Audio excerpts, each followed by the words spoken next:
አይናችሁ የሚመስላችሁ ሰዎች አይናችን አያይም። ይሄ አይናችን የሚያየው 0.003 ነው፣ በጣም ጥቂት ነው ማለት። ይሄ አይናችን የሚያገለግለው ሜቢ መኪና እንዳይገጨን ለማየት፣ ቤት ለማስተካከል፣ ሎሎ ነገሮች ሊጠቅመን ይችላል። ከዛ ውጪ ግን ይሄ አይናችን ጥቅም የለውም፣ ጭራሽ የማየት አቅም የለውም። በማየት ከሆነማ ንስር ከኛ ይበልጣል።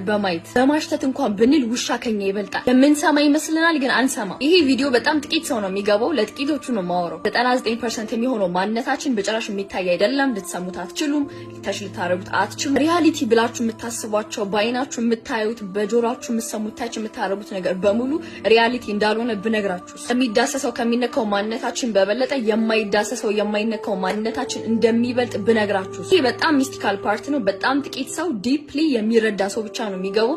ነገር ግን ለእናንተ ትንሽ እንዲገባችሁ ያክል አንድ ሁለት ምሳሌዎች ልስጣችሁ ይሄን የምታውቁበት። ለምሳሌ ሐሳባችን፣ ስሜታችን፣ ድምጻችን የት ነው ያለው? ለምሳሌ ሐሳባችሁ የት ነው ያለው? ቦታ አለው ወይ? አንድ ዶክተር አንድን ሰው ሰርጀሪ ሲሰራ ጭንቅላቱን ቀዶ ሐሳብ ማግኘት ይችል ነበር። ስሜታችን የት ነው ያለው? ኦኬ ልቤ ጋር ነው፣ እዚህ ጋር ነው የሚሰማኝ ምናምን። ታዲያ እንዴት ነው የሰው ልጅ ሆዱ ተቀዶ ስሜቱን ማወቅ ማይቻለው? ድምጻችን የት ነው ያለው? እያወራሁኝ ነው እኔ፣ እያያችሁኝ ነው፣ እየሰማችሁኝ ነው። ሶ ድምጽ የት ነው ያለው? ቦታውን ትነግሩኛላችሁ? ሶ what about our energy? መልስ የላችሁም። ሶ ምን ለማለት ፈልጌ ነው? የምትፈልጓቸውን ነገሮች ለማድረግ አይናችሁን አትመኑላችሁ ፈልጌ ነው። በዚህ አይናችሁ ብቻ አትኑሩ። ሪያሊቲ ያለው ውስጣችሁ ነው። ለዛ ነው ትልቅ ነገር የሰሩ